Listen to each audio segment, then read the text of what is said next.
अफसोस है इस बंदे नहायत गैरत की वजह तू अपने आप की जलाया और कुर्बान किया।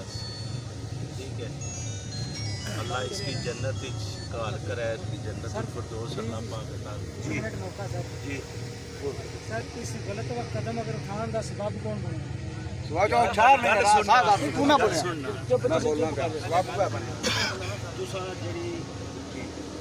पार्टी राती कितने बजे इतने पहुंचे हो?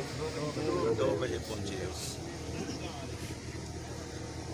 2 बजे बाडी हूँ इतने फ्रीजर च लगी है, टिकी है, लवाई की इन्होंने घरें ने मौजूद। ठीक है, कानूनी कार्रवाई जितनी है वो इंशाल्लाह असा दसी छोड़िया असा करने वास्ते तैयार हाँ। उन्होंने बंदियां ने खिलाफ मुकदमा विचों उन्होंने इनवाल्व करसा वो बिल्कुल जड़ा है कानून ने मुताबिक जड़ा दफ़ा लगना उसने मुताबिक असा उन्होंने ट्रीट करसा, वो गिरफ्तार करसा। एक बंदा गिरफ्तार होया, मजीद गिरफ्तार करसा।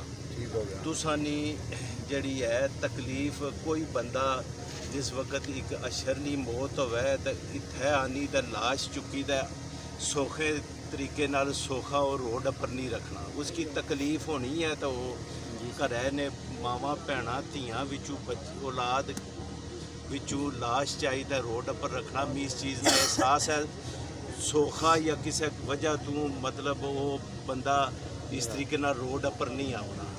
तुसानी तकलीफ ना मी एहसास है।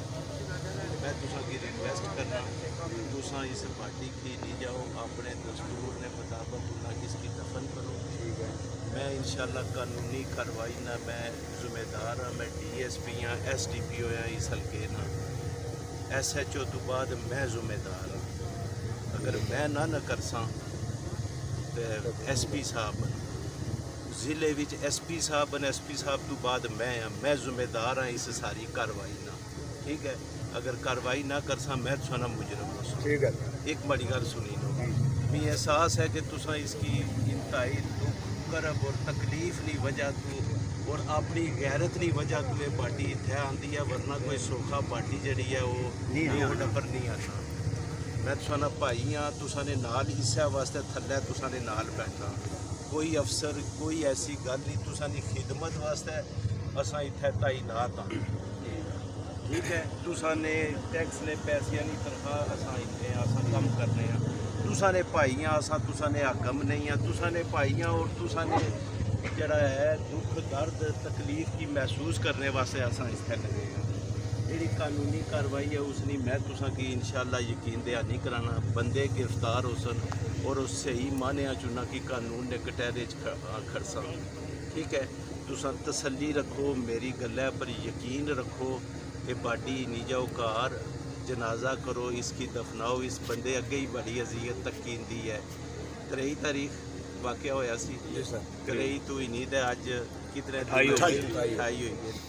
असा तुसा ने भाई हाँ, असा तुसा ने बिल्कुल साड़ियाँ भी धियां न भैणां न बच्चे न। ठीक है, बजुर्ग न, तुसा साढ़े भाई हो। मैं तुसा ने नाल इस वास्ते थल्ले बैठा, कोई इसने विच कोई ऐसी गल नहीं। तुसा ने नाल अगर कानूनी कार्रवाई विच कोई उज़र लै तो लाल नहीं हो। आपने तस्वीर देखी इस बंदे की? मैं यार मैंने देखा हुआ, मैंने देखा उनके पास आया।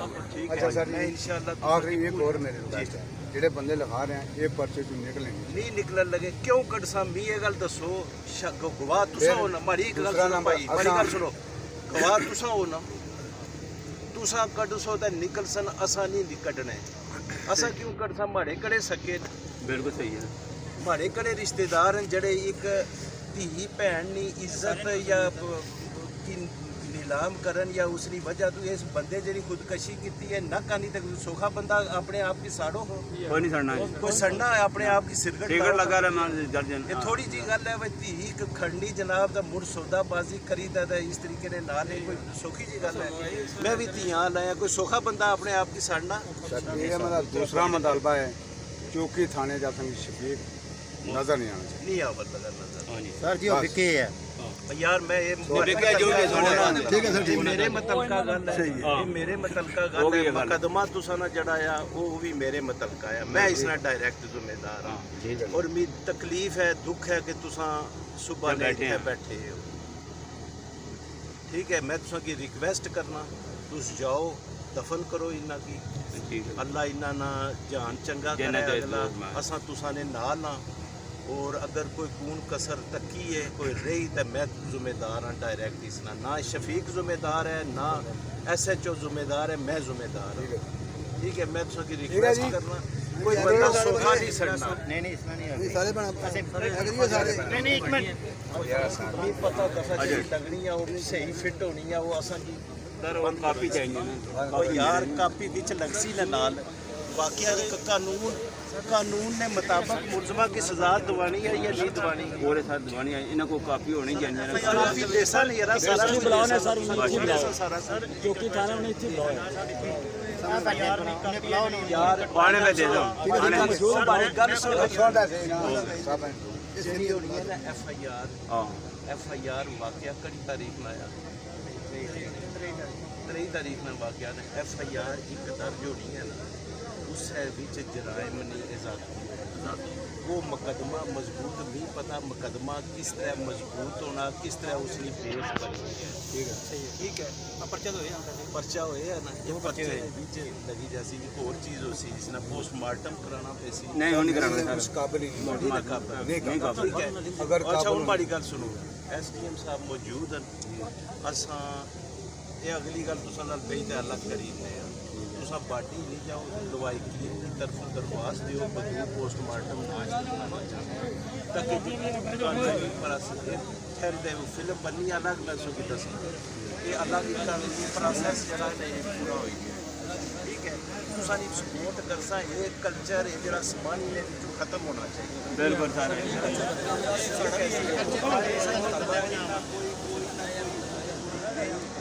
बाप यार बड़ी शर्म क्या आपने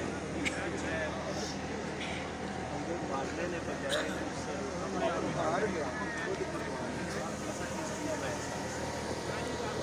निक्की जी गल नहीं बहुत बढ़िया सर मैं तुसा ने नाल पूरे तावन ना यकीन ध्यान नहीं कराना जरा कानूनी प्रोसेस है वो दवाई की लिखा है सब कुछ प्रोसेस इंशाल्लाह। जी नाजरीन आप देख रहे हैं आली न्यूज़ में आपका मेज़बान चौधरी फजल रहमान। पाकिस्तानी कब्ज़े वाले कश्मीर के ज़िला मेंबर की तहसील समानी के डब के स्पॉट पर जहां एक डेड बॉडी रखकर स्ट्राइक जारी है और इसमें DSP हेडक्वार्टर राजा नदीम आरफ मौजूद हैं जो तमाम यकीन दहानियों के बाद यहां डेड बॉडी उठाकर दफन करने के लिए कह रहे हैं और तमाम चीज़ चूँकि रिकॉर्ड पे है और यह तवक्को की जा रही है कि इस पे अमल दरामद होगा चूँकि ये चीज़ ऑन रिकॉर्ड है। इसी पे अब ये सिलसिला अगले मरले में दाखिल हो रहा है जब मजिस्ट्रेट जो तहसीली हेडक्वार्टर पे मौजूद हैं मोहम्मद हाफिज़ मोहम्मद अली जलाल उनसे बाकायदा बाज़ाब्ता इजाज़त के बाद जो पार्टी मुतासरा है वो पोस्टमार्टम ना करवाना चाहती है तो इस कार्रवाई को अगले मरले पे ले जाते हैं। मैं आपसे चाहूँगा इजाज़त। अल्लाह हाफिज़।